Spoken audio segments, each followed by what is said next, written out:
नमस्कार दर्शक हो, लीड महाराष्ट्र या बातमीपत्रात आपले स्वागत आहे। आपण परवा एक बातमी प्रसारित केली होती आणि त्या बातमीचा आशय असा होता की बेडगमध्ये उपसरपंच निवडीवरून काही वाद झाल्याचं आपण ऐकलं होतं आणि हे वाद मिटलेत का आणि उपसरपंच पदाची निवडणूक कधी होणार आहे? येणाऱ्या 22 जून रोजी उपसरपंच या पदाची निवडणूक बेडगमध्ये होणार आहे आणि या वेळेला एक फार महत्त्वाचा ट्विस्ट याच्यामध्ये आहे, कारण आपणाला माहिती आहे की 2022 मध्ये बेडग ग्रामपंचायतीची निवडणूक झाली होती आणि या निवडणुकीमध्ये सुद्धा एक फार मोठं राजकीय नाट्य घडलं होतं। जसं की सरपंच उमेश भाऊ पाटील हे सरपंच म्हणून निवडून आले आणि त्यांच्या गटाचे इतर जे सदस्य होते ते 5 सदस्य निवडून आले होते।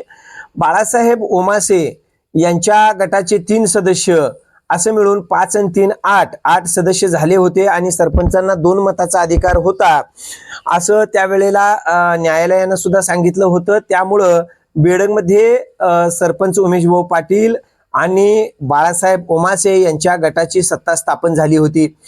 मात्र त्याच वेळेला कैलासवासी परशुराम बापू यांच्या गटाचे 5 सदस्य निवडून आले होते आणि माननीय अमरसिंह दादा पाटील यांच्या गटाचे 4 सदस्य निवडून आले होते।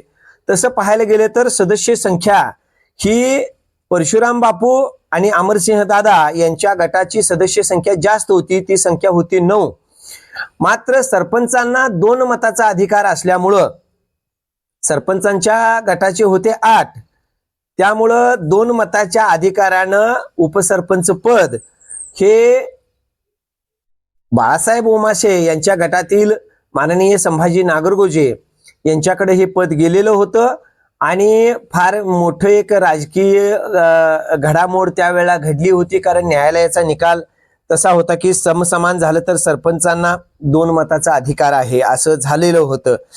एकंदरीत जर विचार करायला गेलं तर दिनांक 22 जून रोजी आता येणाऱ्या जी उपसरपंच पदाची निवडणूक आहे त्या निवडणुकीमध्ये मात्र काय होतं हे बघावं लागेल, कारण वार्ड नंबर 4 मधील सदस्य विष्णुपंत आनंदा पाटील हे पंचायत समितीला निवडून आले आणि पंचायत समितीला त्यांनी उमेदवारी दाखल केली होती। उमेदवारीत ते निवडून आले आणि वार्ड नंबर 4 ची ही जागा आता रिकामी आहे। त्यामुळं याच्यामध्ये एक थोडा ट्विस्ट येण्याची शक्यता आहे, कारण माननीय अमरसिंह दादा पाटील गटाचे आता 3 सदस्य आहेत, जे 4 होते त्यातील 1 सदस्य कमी झालेले आहेत। विष्णुपंत पाटील हे पंचायत समितीला निवडून आले, त्यांची 1 जागा कमी झाली, म्हणजेच अमरसिंह दादा पाटील गटाकडे आता 3 जागा आहेत, सदस्य आहेत। तसंच परशुराम बापू नागरगोजे यांच्या गटाकडे 5 सदस्य आहेत, बाळासाहेब ओमासे यांच्या गटाकडे 3 सदस्य आहेत आणि सरपंच उमेश भाऊ पाटील यांच्या गटाकडे 5 सदस्य आहेत। म्हणजे आता दोन्ही गटाचे मिळून 8 सदस्य होत आहेत। नेमकं हे बघावं लागेल की येणाऱ्या काळामध्ये म्हणजेच येणाऱ्या 22 जूनला नेमकी कोणती परिस्थिती उद्भवते, कारण परशुराम बापू यांच्या गटातून माननीय गौतम नाना नागरगोजे, शुभांगी सूर्यवंशी, भाग्यश्री खाडे, सुनीता शेळके, जयश्री कांबळे हे 5 सदस्य निवडून आले होते। तसेच अमरसिंह दादा गटातून कैलासदादा पाटील, विष्णुपंत पाटील, संभाजीराजे पाटील आणि रंगराव पाटील दादा हे अमरसिंह दादा पाटील गटातून निवडून आले होते। सरपंच उमेश भाऊ पाटील यांच्या गटातून फरीदाबी मुल्ला, आशा अमोलावटी, महेश कुमार कलंत्रे, प्रियंका कोळी, अर्चना नलावडे असे 5 सदस्य निवडून आले होते। तसेच बाळासाहेब ओमासे यांच्या गटातून संभाजी नागरगोजे, सुजाता चौगुले, अंकुश आवळे हे निवडून आले होते। मात्र येणाऱ्या 22 जूनच्या उपसरपंच निवडीमध्ये जो काही मागच्या 8-15 दिवसाच्या पाठीमागे जो वाद झाला तो वाद शमलाय का हे पाहणं गरजेचं आहे आणि कोण कोणाच्या गटाकडून मतदान करणार हे सुद्धा फार महत्त्वाचं आहे। संपूर्ण गावाचं लक्ष याच्याकडे लागलेलं आहे, उत्सुकता निर्माण झालेली आहे की कोण कोणाला मतदान करेल। तसं पाहायला गेलं तर 22 जून रोजी होणाऱ्या उपसरपंच निवडीच्या वेळेला सुद्धा कोणता गट कोणाला मतदान करेल हे आत्ताच आपण सांगू शकत नाही आणि त्या दिवशी सुद्धा हा सस्पेन्स कायम असणार आहे। बाळासाहेब ओमासे म्हणाले होते भाग्यश्री एकनाथ खाडे यांना उपसरपंच पदाची उमेदवारी द्या आणि त्यांना उपसरपंच म्हणून आपण निवडून देऊया असं बाळासाहेब ओमासे म्हणाले होते।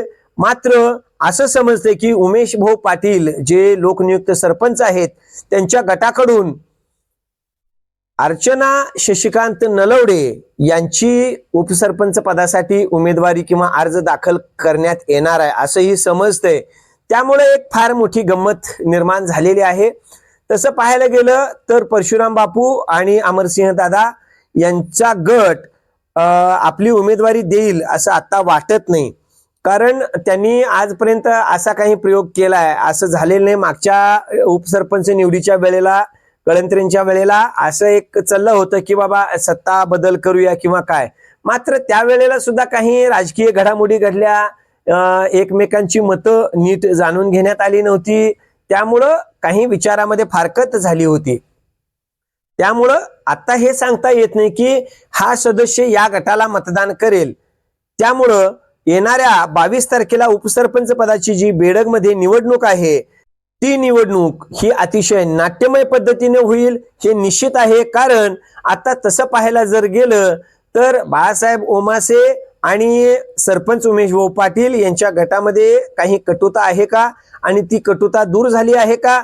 बाळासाहेब ओमासे यांचं म्हणणं हे उमेश भाऊ पाटील या गटातील सदस्यांनी किंवा खुद्द उमेश भाऊ पाटील यांनी मान्य केलं आहे का हे बघावं लागेल, किंवा परशुराम बापूंचा जो गट आहे आणि अमरसिंह दादांचा जो गट आहे या गटानं काही नवीन डाव आखले आहेत का हेही बघावं लागेल। त्यामुळं कोण कोणाला मतदान करते हे फार महत्वाचं आहे।